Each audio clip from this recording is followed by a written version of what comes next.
So loops. Quickly. طيب.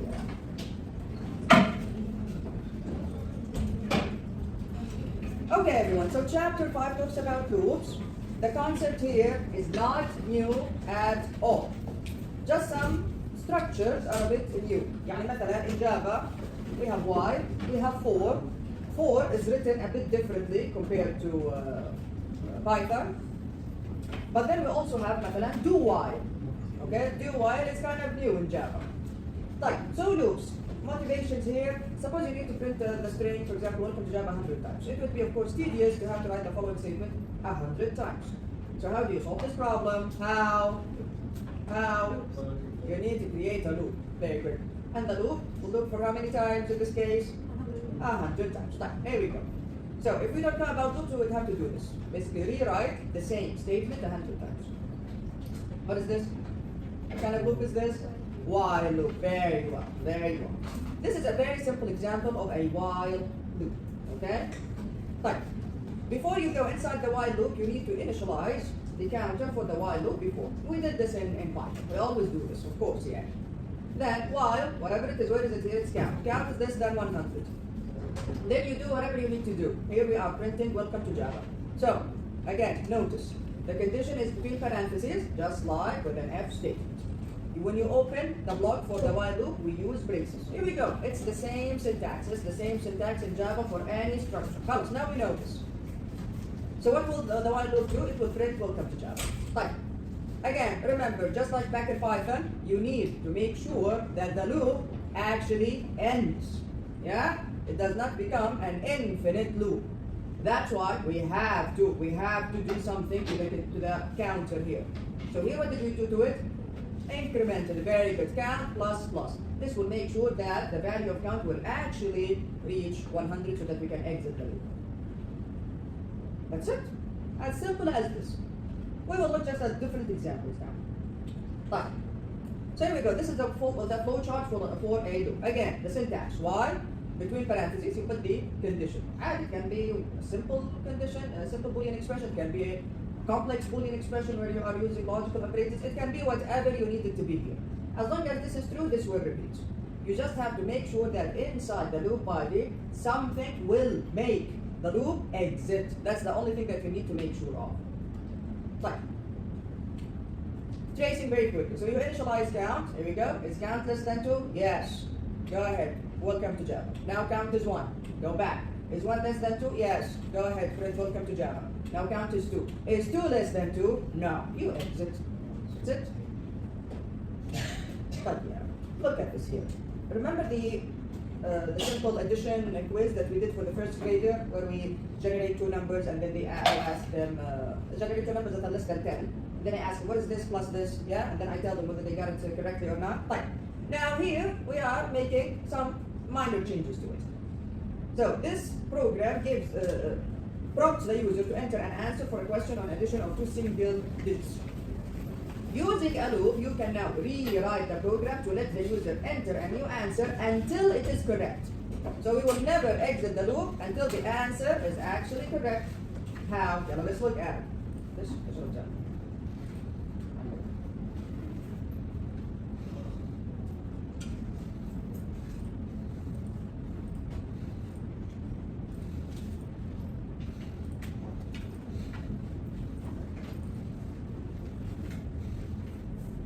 Okay, so back here. There we go. Yeah. But this is a very simple example. So again, I imported my scanner class. In my main method, I generated 2 numbers. These numbers are between what and what? 0 and 9. Very good. 0 and 9 inclusive. Here we go. Number 1 and number 2.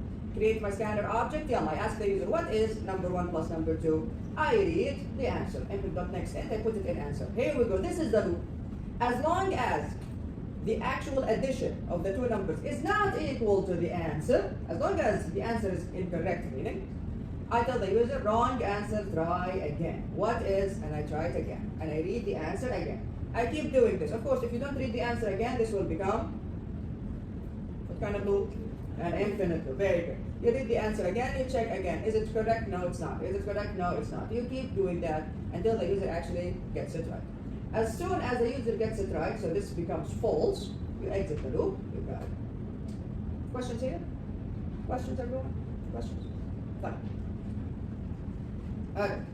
Let's go back here. Fine.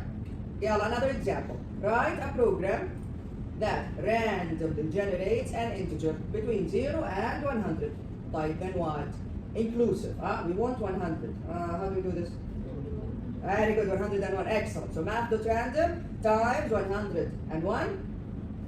And then change it to an int. The whole thing, cast it to an int. Type. The program prompts the user to enter a number continuously until the number matches the randomly generated number.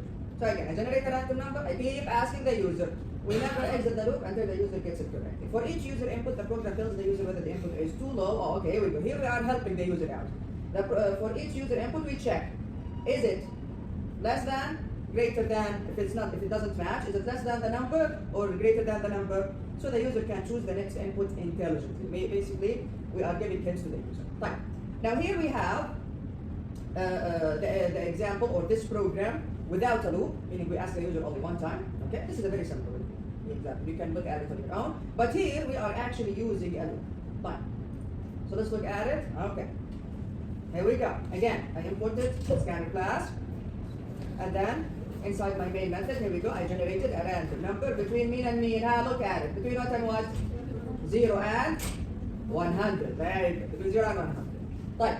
I create my scanner object. Yalla, I ask the user, guess a magic number between 0 and 100. Fine. Now what? I initialize the counter for the loop to be -1. Why -1? Because -1 is never the number. صح? It starts at 0. Then, as long as the guess is not equal to the number.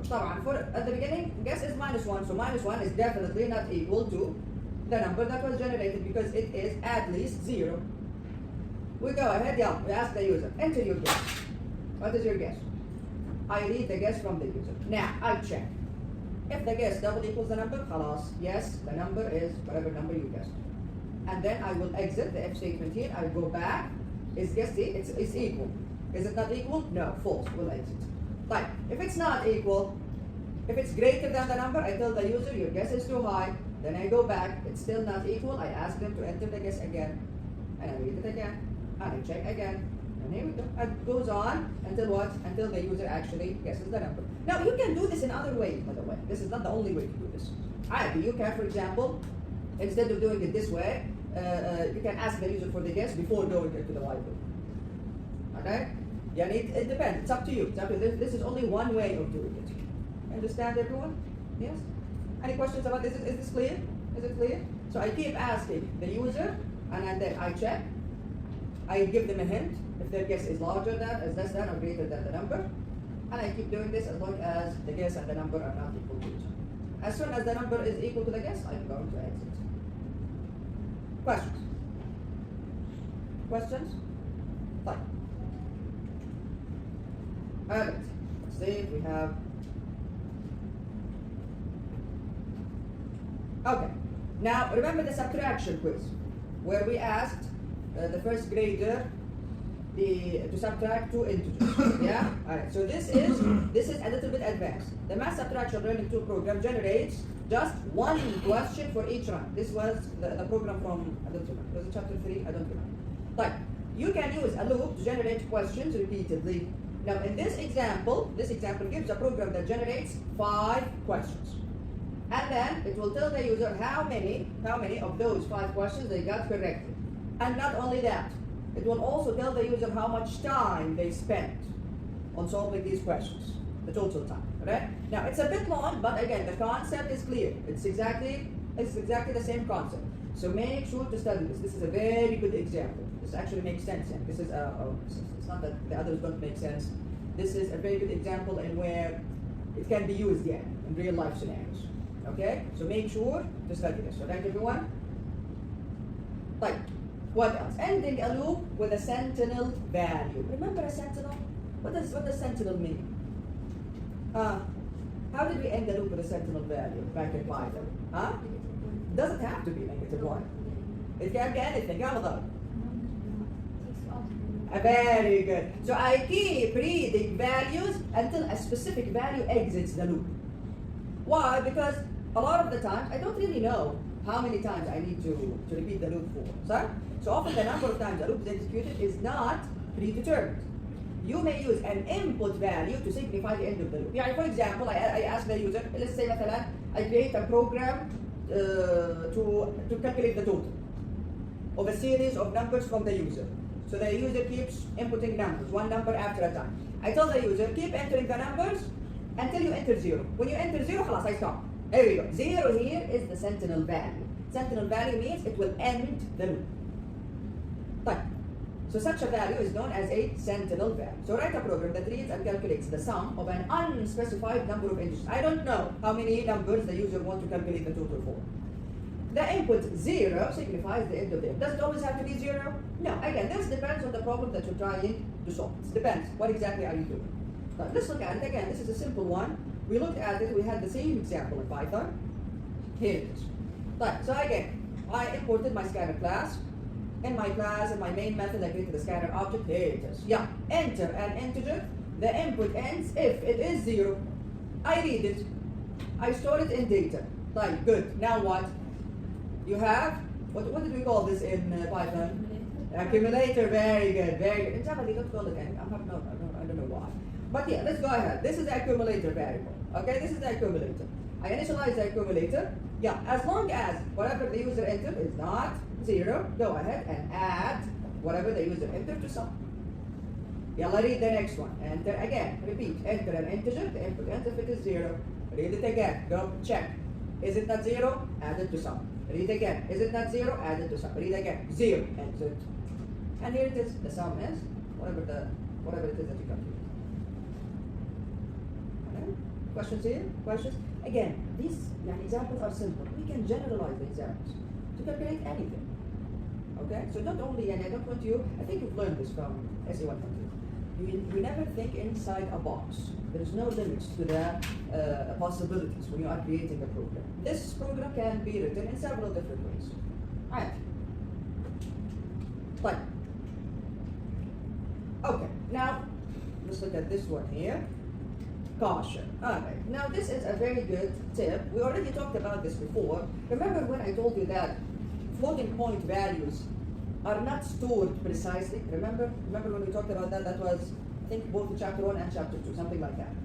So here it says, don't use floating point values, as in float or double, for equality checking in a loop control. Yeah, try your best. In the condition for the loop, the variable is not double or float. Try your best that it's always an int. Why? Since floating point values are approximations for some values. Using them could result in imprecise counter values and inaccurate results. Yeah, for example, consider the following code for computing 1 plus 0.9 plus 0.5. Double, see, it's a double. Item 1, double, sum 0. While item is not equal to 0. Item here is 1. 1 is not equal to 0. Like, you go inside. You add item to sum. Now item minus assignment operator 0.1. This will minus 0.1 from item. But are you really going to reach 0, exactly 0? That's the thing. They are not stored with 100% accuracy in the memory. So you never know. There is no guarantee item will be 0. That's why always make sure, try your best. Don't do this unless it's worst case scenario. Try your best that in the condition for a loop, you don't use floating point values. Don't use float, you don't use double. Always try your best to use integers. Byte, short, int, long, whatever. Fine. Now this is the only thing that is kind of completely new in this chapter. Do while. What is the do while structure? Again, the slide only shows you the structure without any examples. Why? Because it's very similar to a while loop. This is what it looks like. Do, open braces, put all of the statements here, close them. While, then the condition is here. Semicolon. You see the semicolon? Meaning the do while loop ends here. Ends here. Wait, what is the difference between do while and while? While, the condition is at the beginning. To enter the while loop, the condition must be true from the beginning. Understand what I'm saying? Here, no. Do while these statements will run at least one time. At least once. Why? Because the checking happens at the end. فاهمينها؟ So do while, no, these statements will run at least one time. Then we check. When you check, if it's true, you go back and execute again. Okay? If it's false, خلاص, you exit. You see the difference? So what is the difference between do while and while? While, the condition needs to be true from the very beginning in order for us to go inside the while loop. Do while? No. Do while, the statements will execute at least one time, at least. It will execute. If the condition is true, it will go back and execute again. So from the beginning, if the condition is false, it executes one time. The condition is false, exits. Okay? So we have a simple example here. Yeah, let's have a simple example. Let's مثلا go back.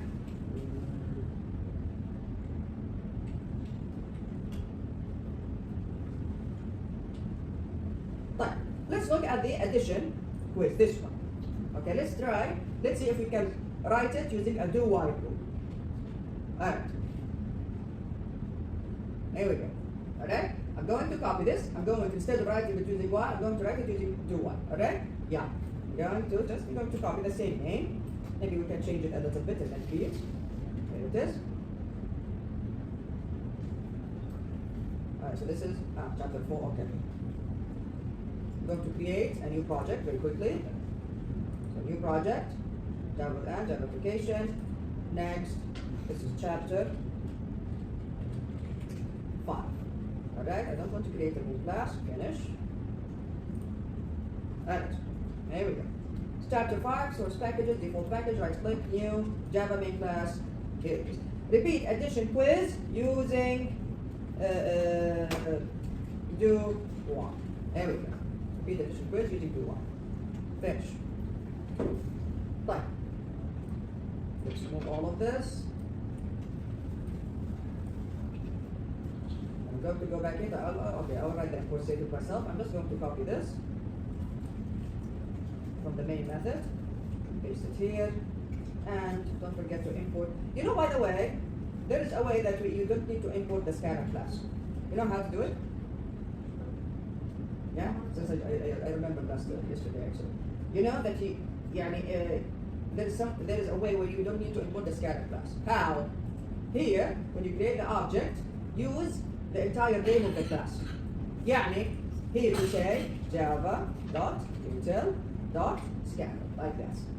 Then new java.util.scanner. See what happened here? This way, when you use the complete name of the class, you specified, you told the compiler that the scanner class is inside the java.util package. Now the compiler knows where to look for this class. So you don't need to import it here. فاهمين الفكرة؟ فاهمينها؟ Okay? So when you use the full name for the class, what do I mean by the full name? And you tell the compiler where this class is. It's inside java.util. So you say java.util.scanner. Now you don't need to import it. Now this is okay if you are using it one time. But if you are using it, of course, with scanner, we use it one time. But inshallah later on, we will learn that we create objects from classes multiple times in our codes.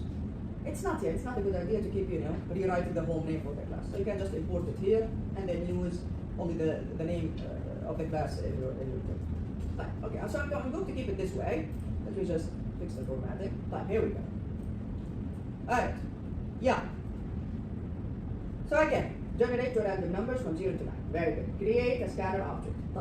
Here it is. This is where we are going to change things a little bit. And instead of doing it this way, I'm going to use do while. How? You see how here I am repeating? I ask the user, what is number 1 plus number 2? Then I read the answer. Then inside the loop, again, I read the answer. And see how it's repeated. Using do while, you don't need to do this. You don't need to repeat. You can say do, open braces, fine. Now, you ask the user, what is number 1 plus number 2? And you read the answer. Okay. So I'm going to cut this. Paste it here. Okay? Then, y, here at the end, y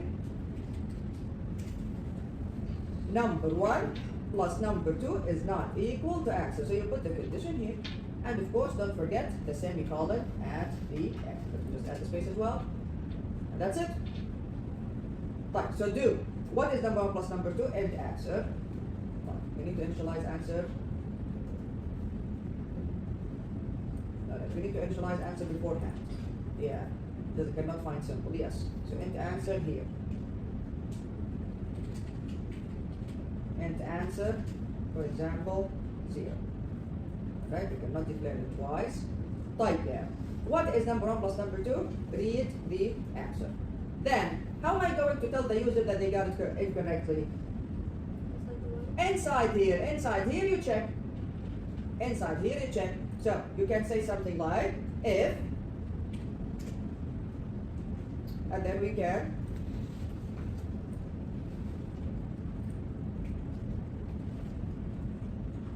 put that. Okay, so if it is not correct, we say wrong answer, try again.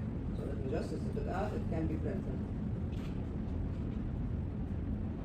Try again, and then a space. We need a space, and then here we go. Wrong answer, try again, close, semicolon. Like, let's get through this again. Let's remove all of this. It's the indentation. Still one thing here. The sound value of the like, so here we go. Anyway, yeah, what did we do? I generated 2 random members. I created my scanner class. Alright, I initialized the variable answer. Do, yalla, ask the user. What is number 1 plus number 2? Read the answer from the user. If the actual addition is not equal to the answer, I tell the user, wrong answer, try again. I used print here. You see? I used print. But it should be print in here then, so that it's not does not stick to each other. Like, print. No, print, yeah, they will say enter here. No, it works. Okay. Then, wrong answer, try again. Okay? Why? If this is not true, it will go back here. What is number 1 plus number 2? I read the answer again. Let's run it, and then it will be clear. Alright, so right click the file, run. Alright, what is 2 plus 9? Okay, I'm going to have a correct answer. 80. خلصنا الدنيا؟ 2 plus 9 is not 80. يا جماعة يعني ما ينفع انا ناقصان وانتم ناقصانين وكلنا حالتنا حال، صح ولا لا؟ ما يصير كذا، صح؟ كيف 2 plus 9 18؟ كيف صارت؟ run again. طيب. What is 9 plus 4? 13. Okay, here we go. You got it. So, if it's correct from the first time, very first time, here it is. Answer, I get it. An F statement هذه false. This is also false. خلاص, exit. You got it. طيب, run again. Alright. What is 9 plus 8? 7. I want the wrong answer. 10. Wrong answer. Try again. Yeah, what happened? Yeah, خلينا نرجع نشوفها. What happened? So here, do system.out.print. What was it? 9 plus 8. I read the answer, which was 10. Is 9 plus 8, which is 17. Is 17 not equal to 10? Yes. Wrong answer. Try again. This is system.out.print. So it stopped here. Why? True. Yeah. What was it again? 17 is not equal to 10. So I go back. Print. What is? Try again. What is? Now this is a new. What is it? 9 plus 8. Yeah, that's correct. What is 9 plus 8? Okay, so I try again. Okay, let me have it 5. There you go. Wrong answer. Try again. What is 9 plus 8? 7. Wrong answer. Try again. What is 9 plus 8? Okay? Understand what's happening? This will keep going until I say, there you go. 17? Yeah. I say 17 here. Is 17 not equal to 17? False. Exit the F statement. Why? 17 not equal to 17? False. You exit the loop. You still have one more print statement at the very end of the exit the loop. Yes, Mudawi. Very good. That's a good question, Mudawi. Inshallah, I don't remember which chapter. I think the next chapter, you will understand that when you declare a variable inside a block, the scope of that variable is only that block. يعني if I declare int answer here inside this block, بس اللي جوا هنا يقدر يشوف الانسر، بس اللي برا ما يقدروا يسووا الاكسس، يصير يدور عليه وينه. نفس فكرة ايش؟ نفس فكرة the same idea, the same concept as creating variables and different methods, different functions. So if I create a variable here, the other method or the other function, can it access it? No. Here we go. The same idea in Java. Now, in Java, when you create a variable outside a block, like here, everyone here inside this block can access it, but not the other way around. If it's created inside here, I cannot access it outside. That's why when it was created inside, the while loop, the condition here is outside this block. It could not see answer. That's why it had a red line. That's why I have to create it outside the block. Yeah? I can create what? You can, as long as you are only using it inside. ها؟ في الكونديشن هنا يس لأن الكونديشن برا.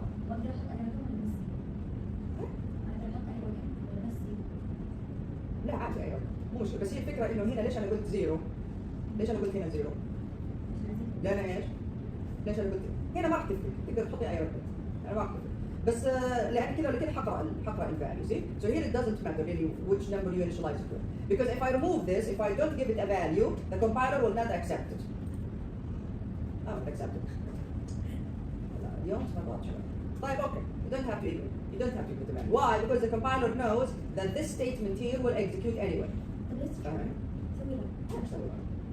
And compiler if the compiler doesn't accept it the compiler doesn't accept it it will show you a red line before running. Compiler does not allow you to run. Okay that? No it will not because you are reading the value anyway. You are never using zero. فاهم علي؟ We never use the value zero here. على طول قلنا انت answer assignment operator zero جينا هنا قرأناها من اليوزر ما استخدمنا zero ابدا. Okay? So what is 9 plus 6? 50. You go. Okay? Okay? That's a very good question يا مضاوي and this is something that we need to understand in Java. In Python as long as the variable is inside a function it can be accessed anywhere inside the function. And a variable is created inside the block of an if statement. I can't use it as long as I'm inside the same function. I can use it later on, even if it's inside an if statement. In Java, no. Here I am inside the block of the do while loop. Yeah, but that's something different. Here I'm talking about the blocks inside the method, inside the function. انتهيها؟ in Python لما أنا أسوي variable مثلا أقول if x is greater than 5 أقول أدخل جوا f. z هذا واحد جديد. z is 1. Okay? جيت بعدين خلصت ال f is we are done with the if statement. Then I say print z. أقدر أسوي print z ما عندي مشكلة. مع إني وين أنا حطيت ال z؟ حطيتها جوا ال f. تعال حطي جنبيها في الجاب ما راح يقبل. ليه؟ لأنه بس ال f شايف ال z. في البلوك هذاك الصغير ما أقدر بعدين أستخدمه برا. يقدرنا؟ بأي بلوك ولا لازم ها؟ بأي بلوك؟ بأي بلوك الجافا yes in any block if a variable is declared is created inside a block it's only accessible يعني the scope of that variable is only that block that's it cannot use it outside they cannot see it. That's why if you want to be able to use it later on create it outside the block not inside it. هذه فكرة السكوب everything about scope in Java works this way. Okay? Yes sir. كيف حيشتغل؟ شلنا الانت انسر يلا مين انسر؟ What is it? نفس الفكرة If I do it this way I created answer where? Here where؟ جوا البلوك هذا شايف البلوك هذا؟ هنا شايف الوايل هنا ايش طلعت لي؟ ايش يقول لي؟ Cannot find symbol ليه؟ لأنه أنت سويتي له declare سويتي له creation هنا جوا هو ما يقدر يشوفه برا فهمت الحين فيها ضيف؟ هذه الفكرة اللي أبغى أوصلها عشان كذا I have to declare it outside I cannot do it inside عشان الوايل هنا هذه برا تقدر تشوفه واضحة؟ Any other questions? Yes ليش الوايل ايش؟ مو هو احنا شو فكرة البرنامج؟ اني ابغاه يجاوب الين تطلع صح. اول ما تطلع صح يطلع. As long as ها؟ ايه خلاص ما ابغى انا قاعدة اللوبي معاه الين ما يجاوب صح. يعني الوايل ستيتمنت هي وظيفة بس اللي تعيده. تعيد البلوك هذا البلوك. ها؟ لانه انت كتبتيها مرتين نفس الشيء. وين؟ اذا نمبر 1 بلس نمبر 2 doesn't equal. هذه if statement for what؟ بس عشان اطبع له الجمله هذه wrong answer. والواي تبع الان. الواي هذا عشان تعيد. Okay? This one here only so that I can. If you don't want to tell them that it is wrong, خلاص بس يعني راح تكون واضحه، راح يستغربوا what's happening. ليش قاعد يرجع لي عندي نفس السؤال؟ Okay? Okay? Any other questions? Is it clear now? Is it clear? طيب. Did you type this with me? I have? If you did not, make sure to take a picture. Let me just. There it is.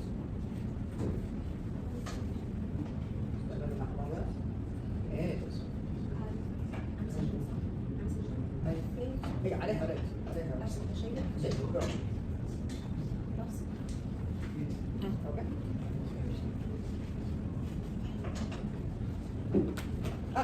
Any questions? Any questions about do while? Listen, any while loop can be written using do while. Or any do while loop can be written using a while loop. You can use this or that.